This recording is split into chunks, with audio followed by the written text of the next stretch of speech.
आज का हमारा टॉपिक है बिग ओ नोटेशन। कल हमने कम्प्लेक्सिटी एनालिसिस जिसमें हमने टाइम कम्प्लेक्सिटी और स्पेस कम्प्लेक्सिटी को समझा था कि ये क्या होते हैं। तो पहले नंबर पे हमने पढ़े एल्गोरिदम क्या होते हैं। एल्गोरिदम हम किसी भी प्रॉब्लम का स्टेप बाय स्टेप सॉल्यूशन लिखते हैं। कोई भी जो प्रॉब्लम होती है उसको स्टेप बाय स्टेप हम सॉल्व करने के लिए जो एक सॉल्यूशन लिखते हैं उसे हम क्या कहते हैं, एल्गोरिदम कहते हैं। अब हमने उसके बाद पढ़ा टाइम कम्प्लेक्सिटी क्या होता है कि एक एल्गोरिदम एक टास्क को, एक ऑपरेशन को कितनी देर में परफॉर्म करेगा। तो वो जो जितना टाइम लेगा उस एक ऑपरेशन, उस काम को करने के लिए, उसे हम क्या कहते हैं, टाइम कम्प्लेक्सिटी। और वही एल्गोरिदम जब कोई डाटा सेव करने के लिए, ऑपरेशन परफॉर्म करने के लिए कितनी जगह एक कंप्यूटर के अंदर या एक प्रोग्राम के अंदर कंज्यूम करेगा, उसे हम क्या कहते हैं, स्पेस कम्प्लेक्सिटी। तो उसमें हमने देखा डिफरेंट टाइप्स ऑफ इक्वेशंस देखें जिसके थ्रू हम एक एल्गोरिदम की एफिशिएंसी को जज कर सकते हैं कि ये कितनी स्पीड के साथ और कितनी स्पेस को कंज्यूम करने के बाद एक ऑपरेशन को परफॉर्म करेगा। Big O of one, big O of log n and big O of n, यानी order of one, order of log n, order of n and order of n log n. ये सारी चीज़ें हमने थोड़ा सा ऐसे इनको टच किया था, देखा था कि ये क्या होती हैं। सही है। तो पहले इसकी डेफिनेशन देखते हैं, मैं आपको इसके एग्जांपल्स भी दूंगा समझाने के लिए, और स्टेप बाय स्टेप इसको समझते जाते हैं। Bigo notation is a mathematical notation used to describe the performance or efficiency of an algorithm। कि ये एक ऐसी मैथमेटिकल नोटेशन है जिसके थ्रू हम किसी एल्गोरिदम की एफिशिएंसी को जज कर सकते हैं, देख सकते हैं कि ये किस तरह, किस स्पीड के साथ और कितनी मेमोरी को यूज करते हुए एक प्रॉब्लम को हल करेगा। It tells us how the running time of an algorithm increases। ये हमें ये बताता है इस नोटेशन के थ्रू, इस मैथमेटिकल जो हम इक्वेशंस लिखेंगे इनके थ्रू हम ये देख सकते हैं कि एल्गोरिदम का टाइम कैसे बढ़ेगा, यानी किन बेसिस पे वो जो एक ऑपरेशन परफॉर्म कर रहा था फॉर एग्जांपल 1 सेकंड के अंदर, तो वो उसको अगर 10 सेकंड में करता है तो वो किन बेसिस पे ये टाइम इंक्रीज होगा। And the input size increases. Big O notation measures how fast or slow an algorithm grows when the input becomes large।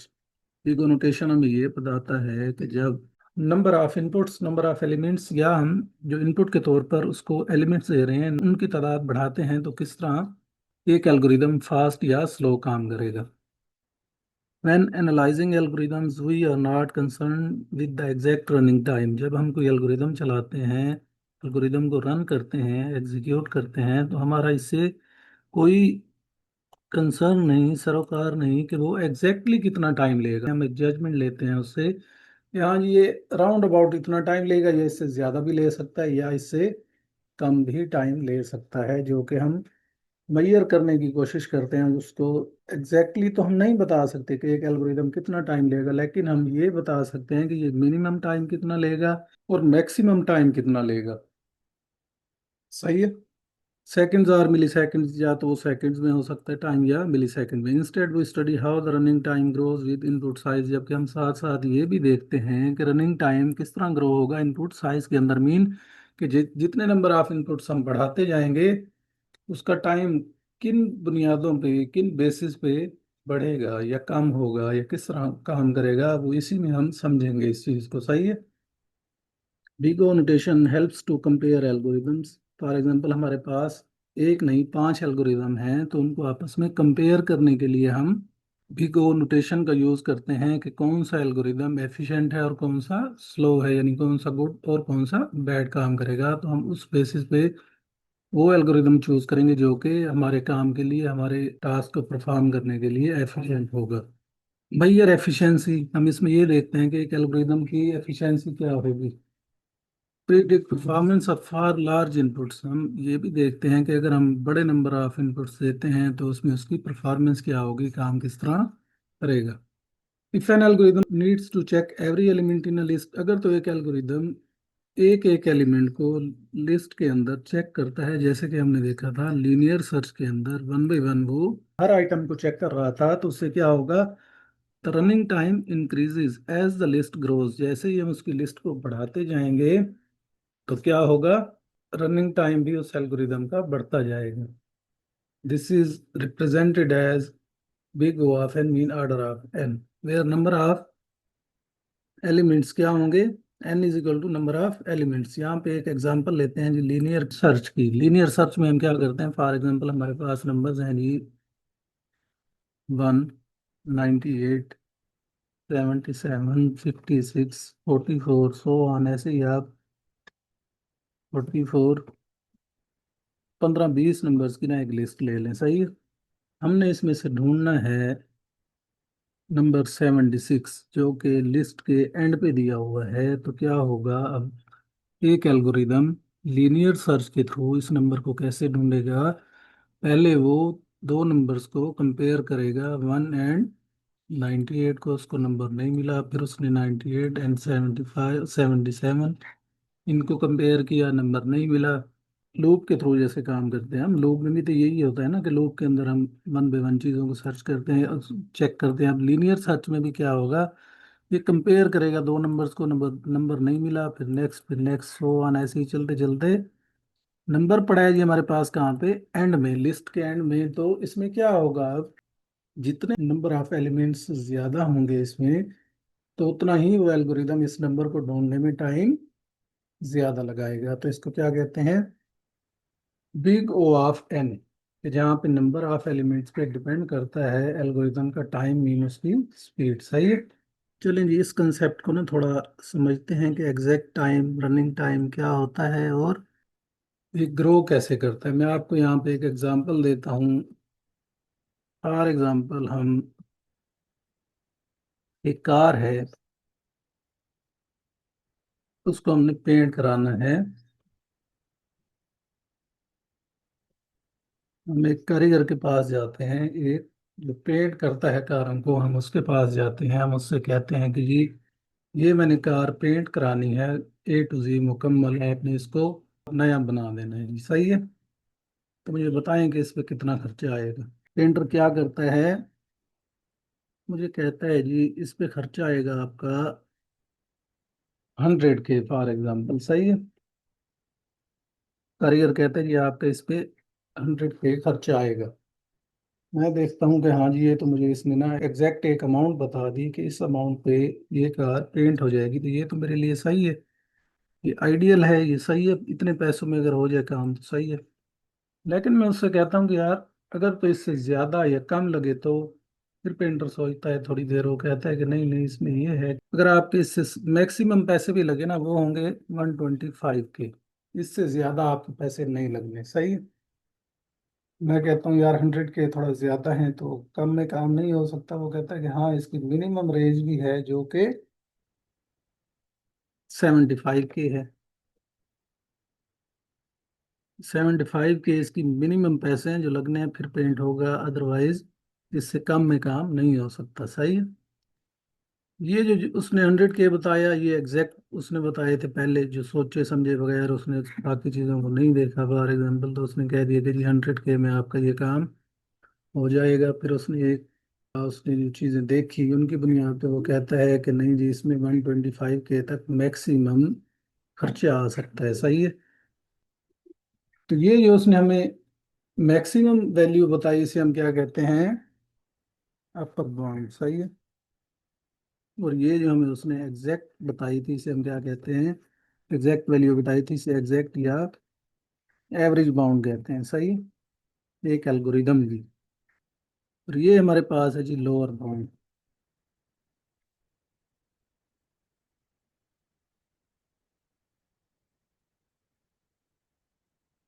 सही है।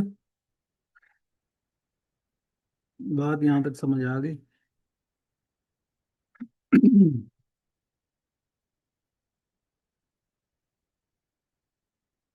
हमारी जो मैक्सिमम उसमें कास्ट आ सकती है वो कितनी, 125 के एग्जैक्ट, या एवरेज जो हमारे पास उसकी कास्ट आ सकती है वो है 100 के, और जो मिनिमम उस पे कास्ट आ सकती है वो है 75 के। ऐसे ही एक एल्गोरिदम के अंदर हमें ये एग्जैक्ट टाइम, जैसे कि 100 की वैल्यू है तो ये नहीं मिलती, हम इसमें मिनिमम वैल्यू को भी डिफाइन करने की कोशिश करते हैं, और मैक्सिमम वैल्यू को भी। ये हमारे पास बेसिकली जो है एसिम्प्टोटिक नोटेशन है, सही है।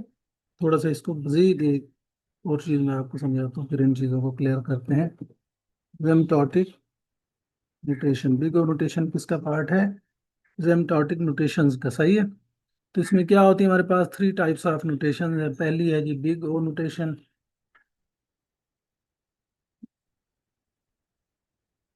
दूसरे जी हमारे पास थीटा नोटेशन, तीसरी है हमारे पास मेगा नोटेशंस। सही है। तो जो हमारे पास ये अपर बाउंड पे जो वैल्यू है 125, जिसे हम क्या कहते हैं, बिग ओ नोटेशंस। यानी कि बिग ओ नोटेशंस के अंदर हमने क्या बताना होता है कि मैक्सिमम जो टाइम लेगा एक एल्गोरिदम, वो क्या होगा, यानी उसका हम वर्स्ट सिनेरियो देखेंगे कि मैक्सिमम टाइम एक एल्गोरिदम इतना ले सकता है, उससे ज्यादा नहीं लेगा किसी भी सूरत में। सही है। जो दूसरी वैल्यू है हमारे पास एग्जैक्ट या एवरेज, ये हमारे पास क्या होती है, थीटा नोटेशन जिसे हम कहते हैं, यानी कि जिससे हम एग्जैक्ट टाइम बता सकते हैं एक एल्गोरिदम के रनिंग टाइम का। सही है। और तीसरी वैल्यू हमारे पास थी लोअर बाउंड, जिसे हम क्या कहते हैं, ओमेगा नोटेशंस।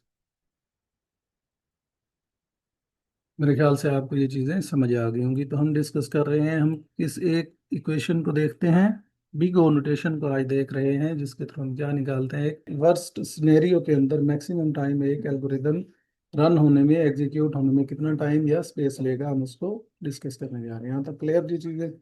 एक बिग ओ नोटेशन के अंदर कितने मैक्सिमम ऑपरेशन परफॉर्म हो सकते हैं? Big O of one, big O of log n, big O of n, और उसके बाद एन लॉग एन। इनको वन बाय वन हम क्या करते हैं, डिस्कस करते हैं। कॉमन बिग ओ नोटेशंस कौन कौन सी हैं हमारे पास? बिग ओ ऑफ वन, यानी कि एक ऑपरेशन जो मैक्सिमम एक या दो मूव के अंदर, मीन एक या दो बार हमने ऑपरेशन परफॉर्म किया, स्टेप्स लिए, और वो जो प्रॉब्लम हम हल करने जा रहे थे वो हल हो गई थी। इसे हम क्या कहते हैं, बिग ओ ऑफ वन। इससे क्या होगा, या तो एक ही मूव में हल हो जाएगा जो हम प्रॉब्लम सॉल्व कर रहे थे, या मैक्सिमम दो के अंदर। तो इसे हम क्या कहते हैं, बिग ओ ऑफ वन, यानी ये कांस्टेंट टाइम लेगा। Assessing an element in an अरे, अब इसकी एग्जांपल है, ये हमारे पास एक अरे के अंदर अगर हमको नंबर ढूंढना चाहें जैसे, तो उसके लिए क्या करेगा, कांस्टेंट टाइम लेगा, एक या दो ऑपरेशन, एक या दो लाइन ऑफ कोड्स के चलने के फौरन बाद ही हमें रिजल्ट दे देगा। फॉर एग्जाम्पल, इफ वो access array of two, it directly returns 30। अगर तो हम अरे ऑफ टू का ऑपरेशन चलाते हैं, तो ये हमें इंडेक्स के हिसाब से दो नंबर पे 30 है, तो ये फौरन से हमें रिजल्ट दे देगा। इसे हम क्या कहते हैं, बिग ओ ऑफ वन या ऑर्डर ऑफ वन। अगला है जी लोगार्थमिक टाइम, इसे हम क्या कहते हैं, big O of log n के। अगर तो इस तरह टाइम उसमें बढ़े कि जैसे जैसे हम इनपुट साइज बढ़ाते जाएं तो उससे क्या हो, टाइम बढ़ता जाए, तो उसे हम क्या कहते हैं, big O of log n. लेकिन ये टाइम क्या होगा, तेजी से नहीं बढ़ेगा, स्लोली बढ़ेगा, कि एक खास लिमिट से कम बढ़ेगा। सही है। मिसाल के तौर पर जैसे हमारे पास अगली इक्वेशन है जी बिग ओ ऑफ एन, तो ये उसमें जितने नंबर ऑफ एलिमेंट्स हम बढ़ाते जाएंगे वो क्या होगा, उसका टाइम इंक्रीज होता जाएगा, जैसे कि लीनियर सर्च के अंदर होता है। जबकि उसके वर्सेस हम देखें बाइनरी सर्च, तो उसमें क्या होता है, कंपैरेटिवली टाइम थोड़ा लगता है। तो ये इसको समझ लें बाइनरी सर्च के एग्जांपल के साथ, कि इसमें टाइम तो लगेगा, इंक्रीज होगा, लेकिन स्लो इंक्रीज होगा। सही है। जैसे कि बाइनरी सर्च के अंदर, in binary search the list is divided into two halves repeatedly, example searching list of 16 element. अब इसमें से कोई नंबर सर्च करना हो तो आपने बाइनरी सर्च तो पहले पढ़ी होगी, तो उस हिसाब से आप देखें तो आप इसमें से कम टाइम के अंदर जल्दी से नंबर ढूंढ सकते हैं। तो इस इक्वेशन को हम क्या कहते हैं, big O of log n, यानी ऑर्डर ऑफ लॉग एन। आ गया जी लीनियर टाइम। लीनियर टाइम में ये होता है कि जितने हम नंबर ऑफ एलिमेंट्स बढ़ाते जाएंगे, उतना ही एल्गोरिदम टाइम ज़्यादा लेगा उस प्रोसेस को कंप्लीट करने में। Running time increases directly proportional to input size, directly proportional proportional है ये इनपुट साइज पे, इनपुट साइज के, यानी कि जितने इनपुट साइज ज़्यादा होंगे उतना ही टाइम इसमें ज़्यादा लगेगा। जैसे कि लीनियर सर्च हमने एग्जांपल ली, लास्ट क्लास के अंदर भी ली थी, इधर भी है आपको थोड़ी देर पहले भी मैंने लिख के भी बताया कि लीनियर सर्च एक इक्वेशन टाइप करके हमने ऐसे देखी थी, जो एग्जांपल हमने देखी थी, जिसमें हमने ये देखा कि एक खास नंबर को हम किस तरह ढूंढते हैं कि वन बाई वन एक एक नंबर को सिक्वेंशली लीनियर सर्च के अंदर एल्गोरिदम चेक करेगा, फिर जाके नंबर मिलेगा। तो जितनी बड़ी लिस्ट उतना ज़्यादा टाइम कंज्यूम होगा। इसे हम क्या कहते हैं, बिग ओ ऑफ एन या ऑर्डर ऑफ एन, जिसे जो कि लीनियर टाइम कहलाता है। सही है। Quadratic time big O of n square, तो इसमें क्या होगा, running time increases proportional to the square of input size.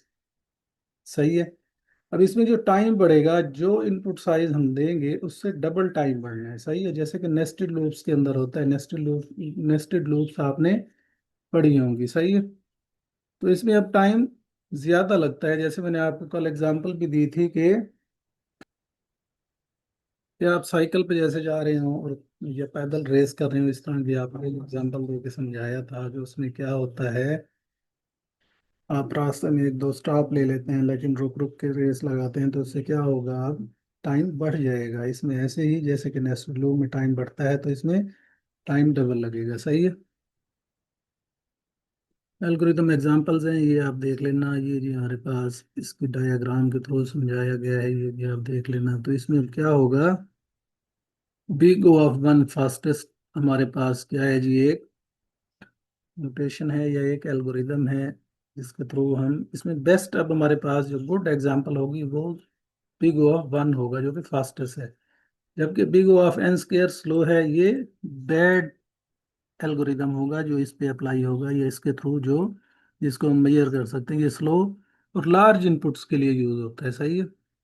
Big of log n very efficient, ये एक ऐसा एफिशिएंट रूल बनेगा इसके थ्रू एक ऐसा एल्गोरिदम जो इसकी रिक्वायरमेंट्स पे पूरा आएगा, वो एल्गोरिदम सबसे अच्छा होगा, जो कि ज़्यादातर कंपनीज यूज़ करती हैं। सही है। बिग ओ ऑफ एन क्या है जी, हमारे पास मॉडरेट है। कंपैरिजन ये आपने देख लिया, ये जी big O of one excellent, very good, good, slow, slow और स्लो फॉर लार्ज डाटा। ये लार्ज डाटा को क्या करता है, प्रोसेस करता है, इस वजह से ये स्लो काम करता है। सही है। Importance of big O notation ये आप देख लेना। शॉर्ट डेफिनेशन हमारे पास क्या है जी, big O notation is use to describe the time complexity of an algorithm as the input size increases. तो बिग ओ नोटेशन क्या करता है कि टाइम, इसलिए हम इसको यूज करते हैं टाइम कम्प्लेक्सिटी को चेक करने के लिए एक एल्गोरिदम की, कि इनपुट साइज जब बढ़ाएंगे तो उसका टाइम कितना बढ़ेगा। एक एल्गोरिदम के थ्रू हम इसको चेक कर सकते हैं कोडिंग से पहले। क्लियर होगी बातें। आगे हैं जी अरेज, वो हम इंशाल्लाह कल नेक्स्ट क्लास के अंदर देखेंगे। किसी ने कोई सवाल पूछना हो तो पूछ लें।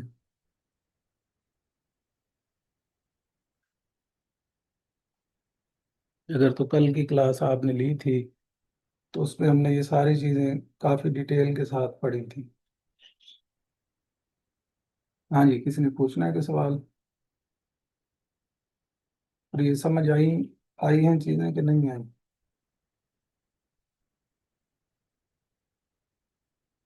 चलें, ओके फिर इंशाल्लाह नेक्स्ट क्लास में मिलते हैं। अभी 9:20 है, 9:23, तो अगली क्लास का टाइम है हमारे पास। इस क्लास को एंड करते हैं, फिर 10 मिनट या 5 मिनट बाद में दूसरा लिंक शेयर करता हूँ, जिससे आज हम क्लास लेंगे एससी की। सही है। इसकी एक असाइनमेंट होगी जो कि मैं आपको ग्रुप में शेयर कर दूंगा, वो आपने मंडे को, या तो आप उसको किसी नोटबुक के ऊपर लिख के असाइनमेंट को, फिर उसकी तस्वीरें लेके पीडीएफ बना के, जैसे भी आपने वो मेरे साथ शेयर कर देनी, या आप किसी ऑनलाइन नोटपैड के अंदर लिख के कंप्यूटर के थ्रू या मोबाइल के थ्रू इस तरह भी पीडीएफ या डॉक्यूमेंट फाइल शेयर कर सकते हैं। तो ये आज सॉफ्टवेयर इंजीनियरिंग की असाइनमेंट मैं आपको ग्रुप में शेयर कर दूंगा, वो आपने लाजिम फिल करनी है। उसको करने के बाद आपने मुझे शेयर कर देना है। सर कल नहीं ली थी क्लास, कल लेक्चर यूट्यूब पर अपलोड